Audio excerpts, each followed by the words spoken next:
सतनाम साहेब बंदगी। मेरे मालिक बंदी छोड़ कबीर साहब की चरणों में कोटि कोटि नमन कर रहा हूँ और गुरु गोविंद सिंह 10वें पातशाह नानक साहिब गुरु को बार बार कोटि कोटि नमन कर रहा हूँ। चरणों में बार बार सत सत नमन कर रहा हूँ। तो मैं एक आप लोग संत समाज के सामने भगत के समक्ष एक वाणी रखना चाहता हूँ जो रामदूत गुरुआ ने उस वाणी को अनर्थ कर दी है। आप लोग विवेक करना और सही विवेक लगाकर कमेंट करना और बोलना कि सत्य है या झूठ। ये बोलता है, अक्षर पुरुष को नींद आ गया, नींद में सो गया तो काल भगवान का उत्पत्ति हो गया, ये बोल रहा है। तो आप लोग विवेक लगाओ।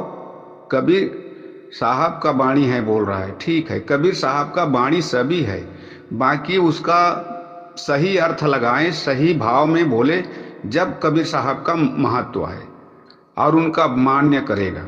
जब वाणी का अनर्थ करेगा तो कबीर साहब का क्या गलती है? वो तो संत लिख कर चला गए है। तो ये बोलता है, अक्षर पुरुष को नींद आ गया, नींद में उस काल भगवान का उत्पत्ति हो गया बोल रहा है। कभी आप लोग देखे हो कि सुने हो अक्षर पुरुष को नींद आते हुए नींद में सो जाते हैं क्या? अगर नींद आ गए अक्षर पुरुष चेतन को तो ये संसार 2 मिनट में ही खत्म हो जाएगा, विनश जाएगा। चेतन कभी सोता नहीं है। ये गुरुआ रामदूत बोलता है कि अक्षर पुरुष को नींद आ गई। अरे नींद तो उसको आते है, इसमें 10 इंद्री है, मन है, ये सोते हैं रात में। ये 10 इंद्री सो जाते हैं तो शरीर सो जाते हैं और शरीर को दिखा रहा है, शरीर को सुलाते हुए दिखा रहा है कि शरीर अक्षर पुरुष सो गए, यानी अक्षर पुरुष तो सो गए तो मर गया, फिर ये संसार खत्म हो जाएगा। तो ये बात गलत है। इसका दिमाग में भेजा में जो ज्ञान नहीं आ रहा है तो वाणी का अनर्थ करने का हक भी नहीं है इनको। कभी भी चेतन सो नहीं सकते हैं, ना चेतन खा रहा है, ना चेतन पी रहा है, ना चेतन सो रहा है, ना ही चेतन इस जगत का पालनहार है। वो कभी सोता नहीं है। इसको बोल रहा है सो जाते हैं अक्षर पुरुष। जैसे प्रकार का एक कहानी बता रहा हूं। मणि है और उस मणि को आपने गोबर का खाद होते हैं, जिसको बोला जाता है गंदा गोबर। तो गोबर के खाद में उस पानी गंदा में उस मणि को डाल दो। अब वो मणि 6 महीना, साल भर, 2 साल, 5 साल के बाद में उस खाद से उस मणि को निकालो, क्या मणि गोबर हो जाएगा? वो गोबर कंडा बन जाएगा, गंदा हो जाएगा? मणि कभी गंदा नहीं होते हैं। मणि जब उसको बाहर निकालोगे तो वो वैसा ही के वैसा ही रहते हैं, वो मणि का मणि ही रहते हैं। इसी तरह ये शरीर क्या है? मन और माया, 5 तत्व, 3 गुण, 25 प्रकृति का ये बांधा शरीर है। इसमें कर्म इनका सही नहीं होते हैं, गंदा हो जाते हैं, गंदा कर्म करते हैं, शराब पीते हैं, गांजा पीते हैं, भांग पीते हैं और नाना प्रकार का मांस मदिरा करते हैं, तो ये शरीर उस गोबर के खाद जैसे गंदा हो जाते हैं। और वो चेतन वो जैसा है वैसे ही रहते हैं, वो सोता नहीं है। तो ये शरीर गंदा होते हैं, शरीर का जो चाल ढाल खान पान रहने बसने का गंदा होते हैं। तो ये दिखा रहा है ते सो जाते हैं तो काल भगवान का उत्पत्ति हो जाते हैं। भाई ऐसे कोई मूर्खनंद ही बोलते हैं, कोई जिसमें ज्ञान नहीं होते हैं वही बोलते हैं। तो ये बात सत्य है। आप लोग निर्णय करना कि अक्षर पुरुष कभी सोता है क्या? अगर 1 मिनट के लिए अक्षर पुरुष इस संसार को सो गए तो ये पूरे विश्व खत्म हो जाएगा। चेतन सो गए तो खत्म हो जाएगा। बेशक इनको इस शरीर को गंदा है, वो इसलिए वो हीरा ही रहते हैं। जब वो हीरा को, जब इस शरीर रूपी जो परछाई, जो दर्पण में जो छाई लगते हैं तो दर्पण में चेहरा भी नहीं दिखते हैं। इसी तरह जब इसको ज्ञान हो जाते हैं, किसको? इस अक्षर पुरुष को। ज्ञान तो खुद स्वयं इसमें भरा हुआ है अक्षर पुरुष में, बाकी इसको विवेक को जगाने के लिए गुरु का जरूरत होते है।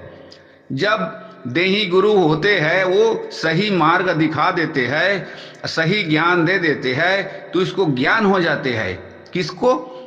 इस मन को ज्ञान होते हैं। तो मन ने ज्ञान जो पाकर, ज्ञान को समझकर ये स्थिर हो जाते हैं। ये जितने गंदा कार्य करता है ये सब गंदा कार्य को सही कर लेते हैं। खान पान में सुधार हो जाते हैं, वाणी व्यवहार में सुधार हो जाते हैं, रहने बसने चलने में सुधार हो जाते हैं। फिर वो सत्य के मार्ग पकड़ लेते हैं, मन अस्थिर हो जाते हैं, मन शांत हो जाते हैं। तो ये भक्ति इसका बन जाते हैं। अक्षर पुरुष तो खुद ज्ञान है, खुद सदगुरु का रूप है, उसको ज्ञान का क्या जरूरत है? वो तो स्वयं अज्ञानी नहीं है, ज्ञान है। उसी से ज्ञान निकल रहा है, उसी से वाणी निकल रहा है, तो हम बोल पा रहे हैं। तो ये बात सही तरीका से ज्ञान दे गुरुआ लोग। ये लोग ऐसे ही ज्ञान देकर संत समाज को भटका रहा है और बोलता है झूठा गुरु अजगर बने, 184 जाए, सारे संगत चींटी बने और नोच नोच के खाए। तो झूठा गुरु कौन है झूठा और कौन है सच्चा, इसको आप सब लोग विवेक कर देखो। सच्चा गुरु कौन है और झूठा गुरु कौन है? वो 184 जाकर अजगर बनेगा, सारा संगत चींटी बने और नोच नोच कर खाएगा। जो अनर्थ कर रहा है, वाणी का अनर्थ कर रहा है, कबीर साहब को बदनाम कर रहा है, ये बात गलत है। जब जाप के लिए बोल रहा है, जाप करने के लिए कोई मुक्त नहीं हो सकते हैं। तो जाप करने के लिए मैं बता रहा हूं, जैसे ध्रुव प्रहलाद ने जाप किया तो वो विष्णु भगवान प्रकट हो गए। जैसे वाल्मीकि है, वाल्मीकि ने उल्टा नाम जपा, मरा मरा मरा मरा करते करते राम राम आ गए, तो वो पूरे उस परमात्मा को मिल गए और पूरे सृष्टि ज्ञान उस परमात्मा का रामायण लिख दिए संस्कृत भाषा में। संस्कृत भाषा में लिखने का बाद तुलसीदास ने फिर उसको अनुवाद कर कर हिंदी भाषा में लिखा। तो जाप करने से मिलते हैं। जब जाप कर रहा है तो मालिक का श्रद्धा हो तो जाप में भी मिलेगा। मालिक चाहे तो अजपा जप रहा है उसमें भी मिलेगा। उस मालिक ने जो अनहद नाद कर रहा है, अगर मालिक को सही तरीका से सही से उसको श्रद्धा विश्वास बना है तो उस अनहद में भी मिलेगा। ये नहीं है कि हमें मुख से बोलेगा नहीं कहकर, मुख से बोलेगा जभी तो आपका अक्षर निकल रहा है, जभी तो परमात्मा से निकल रहा है। अक्षर के बिगर कौन यहाँ है? अक्षर के बिगर कौन जिंदा है? अक्षर है तो अक्षर निकल रहा है, अक्षर नहीं रहेगा, काया छोड़कर चला जाए तो अक्षर निकलना, वाणी निकलना बंद हो जाएगा। तो ये बात कान खोल के सुन ले। गुरु गुरु गुरु और गुरु बनने का सही तरीका से ज्ञान दे, सबको एक रास्ते बता तो ठीक है, नहीं तो बात का अनर्थ करेगा तो भटकेगा। फिर कोई अभी बहुत दिन है, समझ जाओ। अभी आपका संगत सारा को भरमा कर एक कर दिए है। और ये बोलते हैं, बोला जाते हैं, कबीर साहब की ही वाणी है, अक्षर पुरुष एक पेड़ है, निरंजन वाके डार, और तीन देव शाखा भये पात रूप संसार। तो ये अक्षर पुरुष ही पूरे संसार का मालिक है, पूरे तीन लोक का ये अक्षर पुरुष ही पालन कर रहा है, सब में समाये हुए है। अगर वो पेड़ को पूरे तरीका से आप नहीं जान सकते हो तो पेड़ को जानोगे और उसका पत्ते डाल फल को नहीं जानोगे, आधे को जानोगे तो पूरा ज्ञान कहाँ हुआ। तो पूरा ज्ञान को जान, अब पूरा ज्ञान को समझ। एक छुड़ावे एक लखावे तब प्राणी निज घर को जावे, बोल रहे हो तो ये एक छुड़ाने का मतलब आधा ज्ञान है, अधूरा है। अधूरा गुरु हो, पूरा गुरु नहीं हो।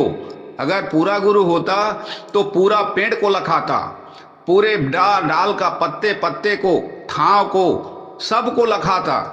आधे गुरु है तो आधे ज्ञान दे रहे हो। अब आधे ज्ञान में ये सारा संगत उलझ गए हैं। आपका चाल ढाल सही नहीं है। हाथी में चढ़कर जाते हैं तो मन ही हाथी बोला जाते हैं, मन को हाथी बोला गया। तो हाथी में चढ़ते नहीं है संत लोग, गुरु लोग नहीं चढ़ते हैं। महत्या का काम होते हैं हाथी में चढ़ना, और गुरु का काम होते हैं गद्दी में बैठना, चार जने का सामने प्रवचन करना, सही तरीके से ज्ञान देना, ये होते हैं गुरु का काम।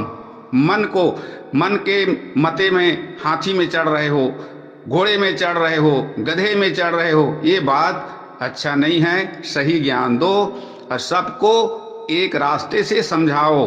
आधा ज्ञान मत दे, पूरा ज्ञान दे। पूरा समझाएगा तो ज्ञान में पूरा होगा, नहीं तो अधूरा रह जाएगा। ये बात आपका अधूरा ही है। तो आप संत समाज, साधु संत भगत लोग, आप लोग इस वाणी को विवेचन करना और निराकरण कर कर ही देखना सत्य है कि असत्य है। ये बात आपके ऊपर मैं छोड़ रहा हूँ, संत समाज के ऊपर छोड़ रहा हूँ। अज्ञानता की नींद में कभी अक्षर पुरुष सोता नहीं है, उसको अज्ञान ही नहीं है।